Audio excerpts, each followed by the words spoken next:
جب تک تمہارے دل میں اذان کا احترام باقی ہے اللہ تبارک و تعالیٰ تمہارے وقار کو قائم رکھے گا. جب تک تمہارے دل میں اذان کی عظمت باقی ہے اللہ دنیا کے اندر تمہاری عزت کو باقی رکھے گا.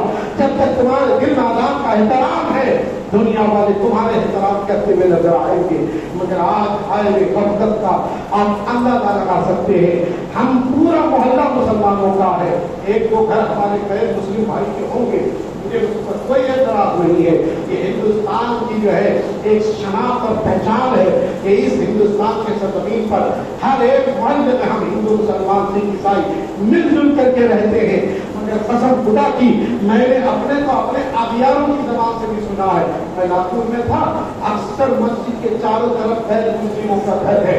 میں نے کئی مرتبہ اپنے نبی کے خواتین سے پوچھا تھا ہماری اذان سے کسی طرح کی کوئی شکوہ, تو کہتی ہے نہیں مولانا, باقی اذانیں تو آپ کی ہوتی رہتی ہیں, ہمیں کوئی تکلیف نہیں ہے. اور فجر کی اذان سے تکلیف نہیں بلکہ ہمیں تو فائدہ ہے کہ آپ کی اذان ہوتی ہے اور آپ لوگ کے اپنے گھروں میں صفائی شروع کر دیتے ہیں. پتہ چل جاتا ہے کہ اب صبح کا وقت ہو گیا ہے, اس لیے کہ ہماری گھڑیاں ٹائم کو بتاتی ہے مگر صبح کب ہو رہی ہے یہ تو مسجدوں کی اذانیں بتاتی ہے کہ اب صبح کا وقت نمودار ہو رہا ہے. اس کا مطلب یہ ہے مسلمانوں اذان کا احترام تم سیکھ جاؤ, ساری دنیا تمہارا احترام سیکھ جائے. اور پھر سنیے اذان کے بعد مسئلہ آتا ہے نماز کا. آج نماز کے حوالے سے بھی ہمارا وہی حال ہے. اللہ اللہ نہ ہمیں اذان کی فکر ہے نہ نماز کی فکر ہے. مسلمانوں یہ ہماری غفلت بھری زندگی ہمیں خطاب ہماری زندگی خطاب برباد کر دے گی. آج سب سے زیادہ مسلمان معاشرے میں اللہ رسول کی عبادات سے سب سے زیادہ دوری نظر آتی ہے. آپ دیکھیں اللہ نے 5 وقت مسلمانوں پر نماز فرض کرا دی ہے. 5 وقت, ایک وقت کی نہیں 5 وقت کی نماز فرض کرا دیا ہے. مگر پورا سال ہم 5 وقت نماز نہیں پڑھتے. پورے سال کتنے مسلمان تو ہے جو رمضان میں بھی وہ 5 وقت کی نماز نہیں پڑھ سکتا. مجھے بتاؤ اللہ نے تو روزانہ 5 وقت مانگا تھا مگر تم نے پورے سال میں پوری زندگی میں کئی لوگوں کی گزر گئی ہے کہ ایک وقت کی نماز بھی پتہ نہیں چلتا. علماء نے لکھا ہے حضرت ابراہیم بن آدم رحمۃ اللہ تعالیٰ نے ایک مرتبہ ساڑھے نماز سے رونے لگے. جب رونے لگے پاس پڑوس کے لوگ حیرت میں پڑ گئے. ابراہیم بن آدم رو رہے ہیں, اللہ اللہ. ابراہیم بن آدم کے گھر کی طرف لوگ دوڑ پڑے, شاید گھر میں کسی کا انتقال ہو گیا ہے, کسی کی منزل ہو گئی ہے. مگر جب گئے لوگ دیکھا ابراہیم بن آدم جو ہے تنہا اپنے گھر میں ہے اور رو رہے ہیں, آہذاری کر رہے ہیں, چلا چلا کے رو رہے ہیں, اپنا سینہ پکڑ پکڑ کے رو رہے ہیں. اللہ اکبر. لوگوں نے کہا ابراہیم بن آدم کیا معاملہ ہے, آپ کی رو ہونے کی وجہ کیا ہے کہ آپ کے گھر میں کسی کی موت ہو گئی ہے, کسی کے جو ہے وہ ایکسیڈنٹ ہو گیا ہے یا کوئی مصیبت میں مبتلا ہو گیا ہے. ابراہیم بن آدم رحمۃ اللہ تعالیٰ علیہ ارشاد فرماتے کوئی میت نہیں ہوئی ہے, کوئی ایکسیڈنٹ نہیں ہوا ہے, کوئی بیمار نہیں پڑا ہے, بلکہ آج میری رونے کی وجہ صرف یہ ہے کہ آج میری فجر کی نماز قضا ہو گئی ہے, میں اس لیے رو رہا ہوں. اے مسلمان ذرا سوچ تو صحیح, ایک وقت کی فجر کی نماز قضا ہو گئی ہے تو رو رہے ہیں اور دنیا انسانیت کو بتا رہے ہیں کہ میرے خاندان میں میت بھی ہو جاتی تو میں اتنا نہیں روتا جتنا ایک وقت نماز قضا ہونے کی بنیاد پر میں رو رہا ہوں. یہی تو وجہ ہے کہ اللہ تبارک و تعالیٰ نے ابراہیم بن آدم کو وہ مقام مرتبہ عطا فرمایا کہ جب آپ دریا کنارے بیٹھ کے گدڑی سینے لگے گدڑی تو آپ کے بھانجے نے پوچھا تھا مامو جان یہ دولت اب چاہو حسرت اور دنیا کی سلطنت چھوڑ کر کے آپ نے کیا حاصل کر لیا ہے, تو ارشاد فرماتے دیکھنا چاہتے ہو میں نے کیا حاصل کیا ہے. ہاں بتاؤ تو صحیح. جب آپ شاہی تخت پر حکمران کے حیثیت سے بیٹھتے تھے, آپ ملک کے بادشاہ تھے, تو آپ نے جو ہے لوگوں کے دلوں پر حکومت کی ہے, زمین پر حکومت کی ہے, مگر آپ نے سلطنت چھوڑ دی کہ ہمیں خدا مل جائے گا. مجھے بتاؤ سلطنت چھوڑ کے ملا تو کیا ملا. حضرت ابراہیم بن آدم کہتے ہیں دیکھنا چاہتا ہے میرا بھانجا. ہاں ماما دیکھنا چاہتا ہوں, مجھے بتاؤ تو صحیح تم نے دنیا کی شاہی تخت کو چھوڑا ہے تو تمہیں کیا حاصل ہوا ہے. ابراہیم بن آدم جو ہے وہ اس سوئی جس سے گدڑی سی رہے تھے, جس سے اپنے گدڑی سل رہے تھے, اس کو اٹھا کے پاس کے سمندر میں پھینک دیتے ہیں. دریا میں پھینک دیتے ہیں اور ارشاد فرماتے ہیں دریا کی مچھلیوں میری سوئی مجھے واپس لے کے آؤ، اے دریا کی مچھلیوں میری سوئی مجھے واپس لا کے دو۔ علماء لکھتے ہیں دریا کی ہر مچھلی اپنے منہ میں ایک ایک سونے کی سوئی لے کے باہر آ جاتی ہے اور کہتی ہے ابراہیم بن آدم اپنی سوئی لے لو۔ حضرت ابراہیم بن آدم کہتے ہیں یہ سونے کی سوئی میری نہیں ہے، میری سوئی تو لوہے کی ہے، اسی سوئی کو واپس آؤ۔ پھر ایک سنہری کلر کی مچھلی جو ہے حضرت ابراہیم بن آدم کی سوئی واپس لاتی ہے۔ ابراہیم بن آدم اس سے لیکن خواب فرماتے ہیں دیکھ میرا بھانجا جب میں شاہی تخت پر تھا تو صرف زمین کے اوپر حکومت کرتا تھا، جب میں نے شاہی تخت چھوڑا ہے تو پھر میں سمندر کے اندر بھی حکومت کر رہا ہوں۔ وہ ابراہیم بن آدم رضی اللہ تعالیٰ عنہ ایک وقت کی نماز قضا ہو گئے ہیں تو رو رہے ہیں۔ حضرت امیر معاویہ رضی اللہ تعالیٰ عنہ، آپ جانتے ہیں امیر معاویہ اپنے دور کے ایک عظیم حکمران رہے ہیں، رسول اللہ کے عظیم ساتھی رہے ہیں، رسول اللہ رشتے کے اعتبار سے رسول اللہ صلی اللہ علیہ وسلم کے صالح رکھتے ہیں۔ حضرت ام حبیبہ رضی اللہ تعالیٰ عنہ جو رسول اللہ صلی اللہ علیہ وسلم کی زوجہ ہیں، ام المؤمنین ہیں، کے بھائی ہیں حضرت امیر معاویہ، یہی امیر معاویہ جن کا بیٹا یزید ہے۔ میں اس پر نہیں جانا چاہتا، بتانا چاہتا ہوں حضرت امیر معاویہ اتنا تقویٰ شاذ پرہیزگار تھے۔